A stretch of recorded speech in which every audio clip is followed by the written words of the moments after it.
pouvez le voir, la rémunération à l'hôpital fait l'objet de nombreux textes et instructions qui sont là par exemple réunis dans un ouvrage qui fait plus de 800 pages. Bonjour, bienvenue sur la chaîne YouTube du Centre hospitalier Sud-Essonne d'Audun-Étampes. Je suis Delphine Lemaire-Brunel, directrice adjointe en charge des ressources humaines et des affaires médicales.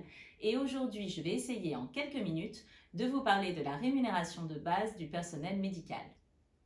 Lors de la première capsule de la série sur les fiches de paye, nous avons vu que le bulletin de salaire était composé de 4 parties. Aujourd'hui, intéressons-nous à la seconde partie et plus précisément aux composants dits fixes de la rémunération de base. Comme annoncé en introduction, dans cette capsule, nous parlerons de la rémunération des personnels médicaux hors sage-femme.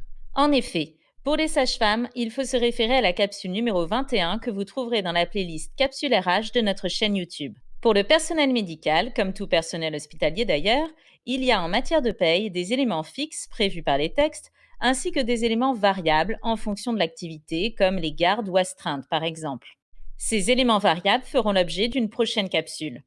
Dans cette capsule, nous allons considérer les indemnités liées aux fonctions comme faisant partie des éléments fixes dans la mesure où elles ne varient pas d'un mois sur l'autre. Nous allons donc parler du traitement de base médicale, de l'indemnité compensatrice de CSG, de l'indemnité d'engagement de service public exclusif, de l'indemnité forfaitaire pour les fonctions de chef de pôle et de l'indemnité forfaitaire de fonction de président de CME. Commençons par le traitement de base médicale. Le traitement de base d'un médecin à l'hôpital ne dépend pas de sa spécialité médicale. Il dépend essentiellement de son statut, de son ancienneté, à cette ancienneté correspond en règle générale un échelon, et de sa quotité de temps de travail. Il existe des grilles de salaire fixées par des textes officiels qui établissent la rémunération pour chaque échelon.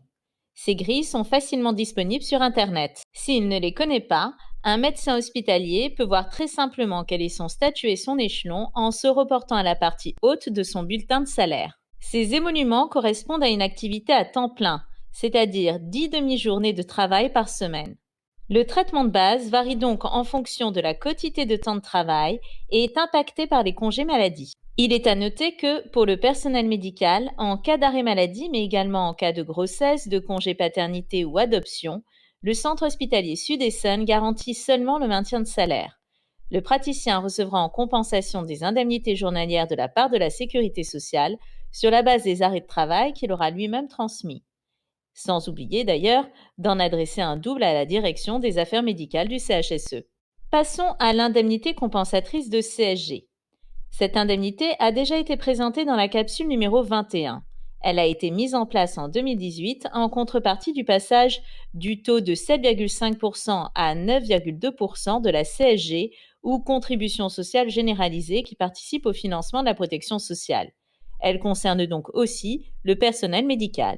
L'indemnité d'engagement de service public exclusif, ou IESPE, peut être octroyée à leur demande aux praticiens hospitaliers à temps plein, aux praticiens hospitaliers à temps partiel, ainsi qu'aux praticiens attachés à temps plein qui sont en contrat triennal ou à durée indéterminée.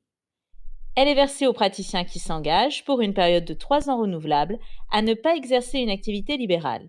Cet engagement doit se matérialiser par la signature d'un contrat entre le praticien et le directeur de l'établissement. Cette indemnité a été revalorisée suite aux accords du Ségur de la Santé avec la parution de plusieurs textes en septembre 2020.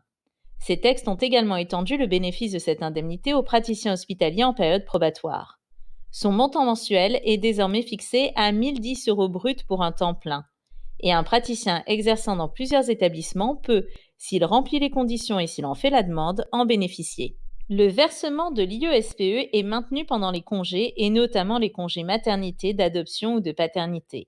En revanche, pour les praticiens en arrêt maladie, le versement de cette indemnité est maintenu pendant 3 mois maximum, voire 6 mois, si la maladie est liée à une maladie professionnelle ou à un accident du travail. Attention, si le praticien dénonce le contrat d'engagement avant son terme pour exercer une activité ne correspondant pas aux critères du contrat, il sera procédé au recouvrement des indemnités déjà versées au titre du contrat dénoncé. Continuons avec l'indemnité forfaitaire pour fonction de chef de pôle.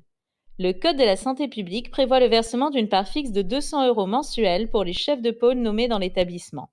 À cela peut s'ajouter une part variable versée en une fois d'un montant annuel maximum de 2 400 €, déterminé par le chef d'établissement en fonction de la réalisation des objectifs figurant au contrat de pôle. Pour finir, l'indemnité forfaitaire de fonction de président de la CME ou commission médicale d'établissement. Le Code de la santé publique prévoit une indemnité de 300 € brut mensuels pour les fonctions de président de CME, vice-président du directoire.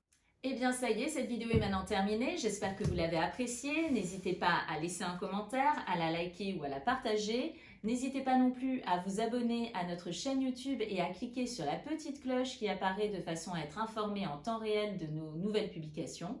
La prochaine vidéo sur la paye à l'hôpital, c'est dans 15 jours. Donc dans l'attente de cette prochaine capsule, je vous dis à très bientôt.